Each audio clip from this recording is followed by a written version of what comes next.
Los geht's am Haus der Forschung. Das Team von Wissenschaftlerin Barbara Araujo untersucht erkrankte Latschen im Nationalpark.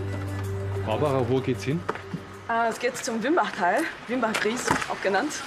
Wir werden da die Latschenkiefer untersuchen, das ist Teil meines Projekts. Was befürchten Sie, wenn Sie da jetzt hinfahren? Dass es doch schlimmer ist, als wir dachten, dass es doch verbreiteter ist, als wir dachten. Vor 2 Jahren wurde die Pilzkrankheit Lecannus dicta im Nationalpark Berchtesgaden entdeckt. Bis dahin kannte man die Nadelbräune nur aus feuchtwarmen Moorgebieten. Der Erreger wurde aus Amerika eingeschleppt und breitete sich bei uns zunächst in den Tallagen aus. Hier am Eingang zum Wimbach-Gries hat man ihn erstmals auch in größeren Höhen nachgewiesen. Ja, das ist die Latsche, die unser Projekt angefangen hat. 2022 hat ein Mitarbeiter vom Nationalpark gesehen, dass es etwas mit den Nadeln nicht stimmte. Und dann haben wir einige Nadelproben gesammelt, zum Labor geschickt und es hat sich bestätigt, dass das die Lecannus dicta Nadelbräune war. Ja, also das gibt mir sogar Gänsehaut. Das ist einfach, ich überlege, ob alle Bäume, die ich dann jetzt während der Feldarbeit sehe, ob sie alle dann in der näheren Zukunft so aussehen werden. Ziel des Projekts ist, herauszufinden, welche Auswirkungen die Pilzkrankheit auf das Bergwaldsystem hat. Verglichen werden gesunde, bereits erkrankte und abgestorbene Bäume. Es geht hinauf durch das Wimbach-Gries, ein Gesteinsfluss von 10 Kilometern Länge zwischen Watzmann und Hochkalter. Am Talschluss geht es zu Fuß weiter. Die Versuchsflächen hat Barbara Araujo vorab nach geeigneten Kriterien ausgewählt und sie mit einem GPS-Gerät markiert. Das war schon zwischen März und Mai, da waren schon zwischen 2 und 3 Monate Arbeit, in dem ich buchstäblich durch das ganze Gelände, durch den ganzen Wimbach-Gries gelaufen bin, um die besten Versuchsflächen auszuwählen. Geforscht wird im Auftrag des Bayerischen Umweltministeriums. Annika Biermann misst zuerst Größe und Ausdehnung der Latsche. So 2,20 Meter. Ja, okay. Dann misst sie die Tiefe der Humusschicht unter der Latsche. Dann haben wir hier 5.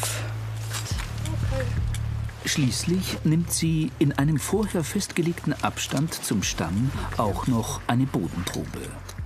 So will man vergleichen, wie sich der Boden entwickelt, wenn eine Latsche abstirbt. Barbara Araujo setzt schließlich einen sogenannten Klimalogger. Ein bisschen mehr Tiefe.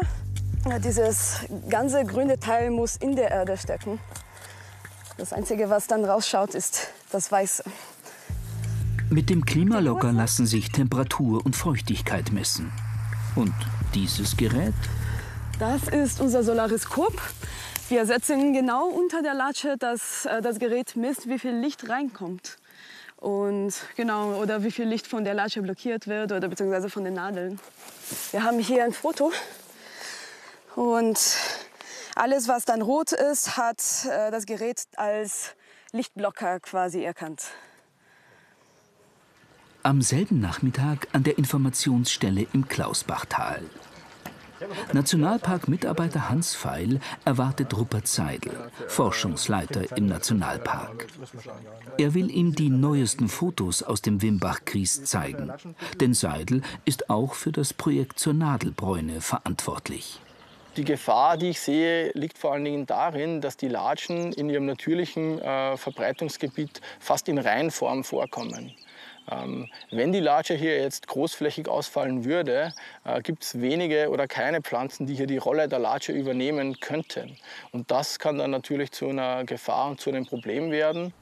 Denn mit den Latschen würde auch die Humusschicht unter den Bäumen verschwinden. Im schlimmsten Fall hieße das, es bliebe nur noch blanker Fels. Gut 1/10 der Fläche im Nationalpark wäre betroffen.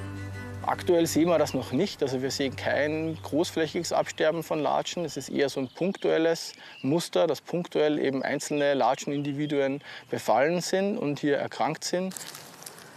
Zurück zu Barbara Araujo. Sie sammelt Nadelproben von einer betroffenen Latsche. Was die Lecanosticta oder zumindest die Nadelbräune macht, ist, sie greift besonders zuerst die älteren Nadeln an. Sie werden dann braun, sie fallen eventuell ab, sodass es allmählich dann nur wirklich die neuen Nadeln, das sind diese von der Spitze, die heurigen Nadeln, übrig bleiben und eventuell vielleicht nicht mal das. Sind die Nadeln tatsächlich von dem gefährlichen Pilz befallen? Denn auch andere Faktoren könnten den Bäumen geschadet haben. Eine Laboruntersuchung soll Gewissheit bringen. Hat sich die Lecanosticta wirklich weiter verbreitet? Das Labor ist in Freising bei der Landesanstalt für Wald- und Forstwirtschaft, kurz LWF. Förster Ludwig Strasser untersucht die Proben. Dazu kratzt er die schwarzen Flächen auf den Nadeln ab. Die Wassertropfen sollen den feinen Staub auf dem Glasboden binden. Unter dem Mikroskop wird sich zeigen, ob hier tatsächlich Sporen zu finden sind. Das sind jetzt Sporen von diesem Lecanosticta-Pilz. Man sieht eben diese Hakenformen und das sind eben Strukturen, die ganz eindeutig dem Pilz zuordnenbar sind.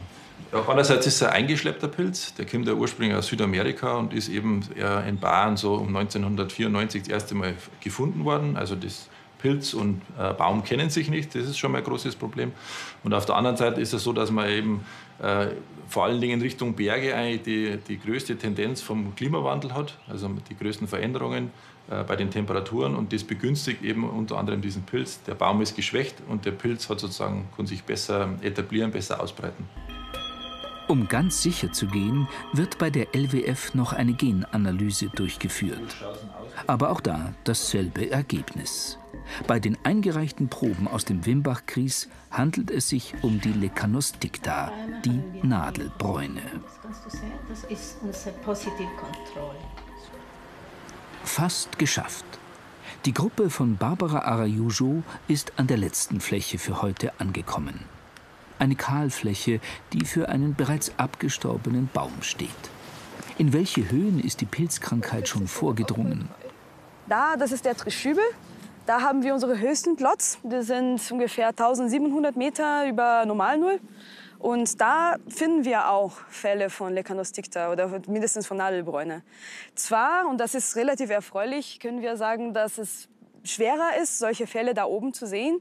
Wahrscheinlich wegen des Klimas. Das ist schon kälter und ein bisschen auch geschützter von der Sonne. Aber immerhin gibt es schon Fälle. Im Moment gibt es nichts, was den Pilz aufhalten könnte. Die Forscher können nur versuchen zu verstehen, wie er wirkt, sich verbreitet und welche Faktoren ihn begünstigen. Vielleicht lässt sich damit das Fortschreiten der Nadelbräune etwas verlangsamen.